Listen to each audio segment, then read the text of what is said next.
Welcome back to the Tool Crib. Today I wanted to take a look at a number of different multi-tools from Leatherman. Specifically, we're talking about the issue that seems to have arisen with the Leatherman Bond, wherein the knife blade on this can actually stick out of the frame. And you can see I didn't have to put very much pressure on it for that knife blade to actually come out on its own, and it sticks up above the frame. So if you're using it in the plier position, which is the only time that it would be an issue, is if you're in the plier position, then it could be somewhat of a problem because that blade protrudes out of the frame, and you could inadvertently cut yourself. Now, I've heard a lot of people that have commented and said, well, you just need to learn how to use a knife. Pretty much what Leatherman's early response was to some of their customers, which is why I kind of ran it on Leatherman a little bit, because I think that's a ridiculous argument. What about the 9 or 10-year-old young boy or girl whose father gives them their very first multi-tool, who are not experienced with using a multi-tool, and they inadvertently cut themselves because of this flaw? Now, for most people who are familiar with using, and especially if you're made aware of it pretty early on, it's probably not something that's going to affect you. And it will probably just be just fine. You'd never have to worry about it. But there is a chance that it could happen. And so why not fix the issue? I've seen people say, well, you can just add a little magnet to the inside edge here, and thereby that little bit of magnetism will keep that blade held down. And yeah, that works. Why would you want to fix a brand new multi-tool, though? Why should you have to fix a brand new multi-tool? That, in and of itself, is a problem. If you have to fix something that's brand new out of the factory, that's an issue. Now, there are multiple different ways that they could fix this. They could put in a sheep's foot blade. They could add a little bit of extra metal down here on the tang of the blade in order to contact the slip joint earlier so that it would be held in tension and not be able to come out like that. Number of different ways that they can address it, and it'd be interesting to see what Leatherman decides to do with this issue.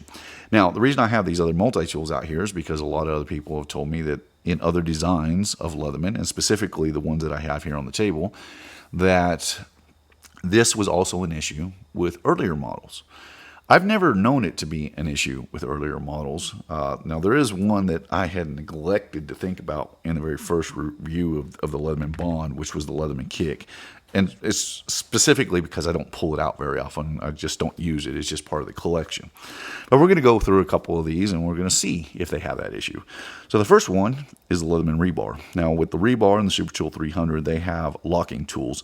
And so what's different about these is that all the tangs of the tools will be in contact with the lock mechanism, even in their closed positions. So while you can pull it up a little bit, and I'm on the wrong blade there, so we pull it up a little bit, I can actually get it up above the frame here, but you see, it kicks itself right back down. So this is a non-issue in the Leatherman rebar.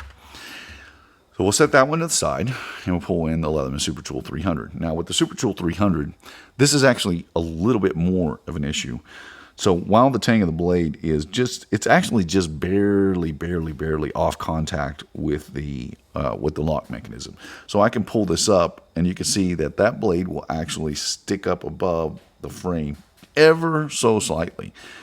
And honestly, until I saw the issue with the Leatherman Bond, how far it actually sticks up above the frame, I had never taken notice of this. But you really you can't just rattle it out of there. You have to be trying to pull the blade out for that to be an issue, and then it sticks out. If you can't do it inadvertently is my point here. You have to physically pull the blade up to get it to stick out of the frame, just that very little bit. So I don't really see it as big of an issue on something like the Super Tool 300. And I've used the Super Tool 300 pretty extensively, not nearly as much as my Surge, obviously, but I've never known it to be a problem, ever. Now, with the Leatherman PST, the original multi-tool, this is probably more of an issue with this particular multi-tool than any of these others. So here's the difference, though, is that the PST used a squared off frame, and they have a lot more tension on all of these tools down here at the pivot. So this one is also off of the slip joint a bit, so you can actually pull this one up very freely. But it won't rattle out of there, and that's because of the extra friction that it has around the pivot point that you just can't inadvertently kick it out of there. You actually have to physically be moving the knife in order for it to stick out of the frame. Now, it won't snap back in place like some of these others because it's a slip block mechanism, but you get the idea. You can't just do it unless the pivots were loose on your particular tool. So the closest one that would have this problem would be the PST, I think. Now, the Leatherman Kick is more closely designed, has more design characteristics that, as the Leatherman Bond than pretty much any other multi-tool. And I'd actually forgotten about the Leatherman Kick. It has a very similar catch mechanism down here, but if we put them together, you can kind of see that the one on the Blast is a lot more robust. It actually has more break to it. It's just stronger. Another thing, let me go ahead and pull these knife blades out here real quick, and we'll just set them in their open position. You can see that on the Bond, when that blade is engaged, is that the slip joint is actually has a lot more pressure going down. It holds it with more pressure, and then when we close it back up, it flattens back out. With the Leatherman Kick, when it's in its open position, that slip lock is straight, much like it is when it's in its closed position. So if we close it back up, you see there's really no change to it. So it's just the fact that the Leatherman Bond has a little bit more of a break to it that adds a little bit more tension, and then thereby makes the slip lock a little bit stronger than what you've had on the Leatherman Kick. Now, the Kick is similar to the PST in the fact that it also has these straight sides to it, so it provides more friction at the pivot. But also with the Kick, they use Zytail handles. And so the Zytail handles are actually in contact, or the knife blade is actually in contact down the edge of these Zytail handles in a couple of different spots. So you have it at the pivot, you have it here at this point, and you have it here at this point. So it provides a lot more friction on the Kick. So I can't just inadvertently pull that knife blade out. Now, if I really swing at it and try to do it, I can sometimes get it to stay out of there. And I've done it before. At any rate, I'm actually trying to kick it out, and you can see that the blade is not protruding out of the frame. Same is not true of the Leatherman Bond, and this is the reason why I find this to be an issue, and I think Leatherman needs to correct it. So while I've had people tell me that they have similar issues in some of these other multi-tools, I don't see it as an issue. I think the closest one probably would be the Leatherman Super Tool 300, where that blade can stick up just slightly over the frame. And in the Leatherman PST, the original multi-tool, I could see it as a potential problem if your pivots were loose, over many years of use. And you'd have to have those special parse wrenches in order to tighten those pivots up. So in my estimation, and all of these are used too, except for the Kick. I really haven't used the Kick at all. I've used the PST minimal.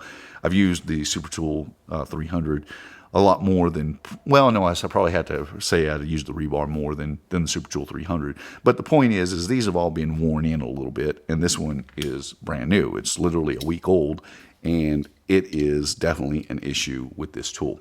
So regardless of what side of this issue you fall onto, I think it's incumbent on Leatherman to address this, to figure out what they can do to make this particular multi-tool a little safer, because I really like this.